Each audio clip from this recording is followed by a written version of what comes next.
I hope I'm not appearing like an overly obsessive girlfriend, but what the heck?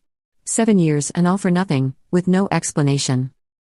I need closure, even if it would be, you are ugly, I never loved you. Or I have found somebody else. Anything. Am I expecting too much? I can't just discard 7 years like a used yogurt cup. Maybe I did something wrong, but I don't know what it could be without him telling me. I didn't cheat on him. I have always tried to be kind and caring. I wasn't a financial burden either. I paid for my own things and paid half of everything. I'm trying to think of all the things I could have done wrong. I had a terrible childhood. I was mistreated and still have some scars that show it. Maybe he thought I was ugly from the scars or too depressed and sad at times, but he still could have told me. I would have understood. He and our mutual friend both block me now, and I'm not getting any answers. I'm just sad and confused and don't know what to do. 3 weeks might not seem that long, maybe he'll change his mind. I just don't know what to do or how to handle this. Relevant comments. Honestly, all I can say is what the heck? My heart hurts for you, but the mutual friend blocking you as well has thrown up something had to have happened, or that's what Hess saying to people vibes. But really, no amount of cyber stalking him or friends is going to fix this. No amount of begging or all of the things you want to do. If he wanted to give you closure, he would have.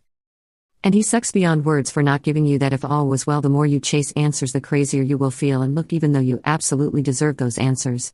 I'd get a therapist immediately and work on rebuilding your life without him. This will do some damage for sure, so I'm serious about therapy.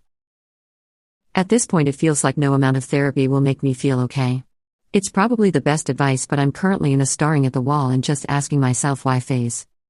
I still have my cat to keep me company. She and her butthole in my face are some emotional support at least. I love her, she's the best. It has only been 3 weeks. Maybe things will somehow be okay and he'll come back or decides to talk to me. Something must have happened. I just wish I could help him. Whatever it is. Gambling debt. Even if he had an affair. I just wish I could talk to him. Update 1. Over 4 weeks later, he contacted me again, and we agreed to talk face to face at our place. I'll have to disappoint everyone from the start, no movie-worthy Yakuza or Mafia story. What he told me happened was that he simply panicked and ran away. Apparently I was asking too many questions about the future, if he ever wanted to get married, what he thought about children and so on. I also pushed him a lot to finally finish his degree and get a job. His main source of income is still his parents. He said he just couldn't handle it and saw his life as being over and needed to get away from it all. Then he started blaming his friend who convinced him that he was wasting his 20s on just one girl. That same friend apparently also got him a job, which is why he moved away hundreds of miles.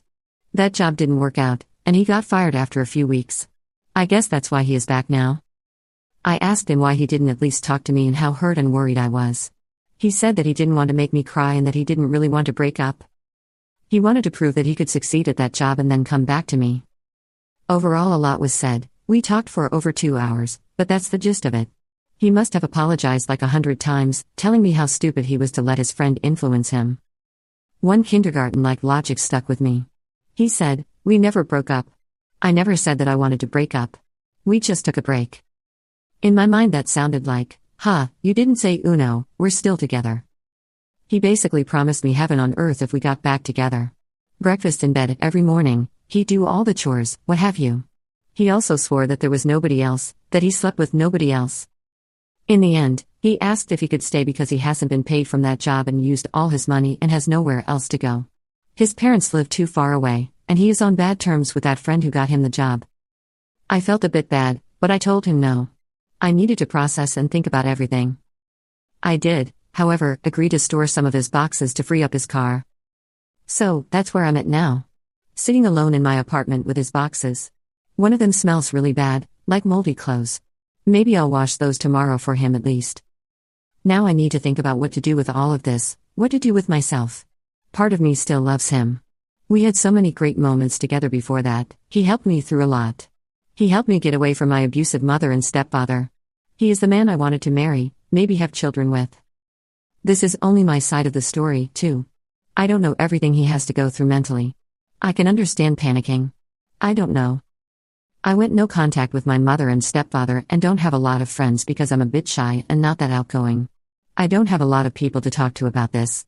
So I have appreciated all your help, guys. Update 2. I thought about everything and won't be getting back together with him. The most important argument for me was, what if it happens again? 10 years from now, After we're married or had children? I wouldn't be able to handle it. And I still don't trust him with everything he said happened, or didn't happen, while he was away. I will figure something out with the boxes and everything else that needs to be handled, and I'll try to set clear boundaries when talking to him in the future. He isn't all horrible despite how he acted. He saved me from my stepfather and was there for me in the years after. I owe a lot to him, but I think that also made me accept things and behaviors I shouldn't have. Even before he left.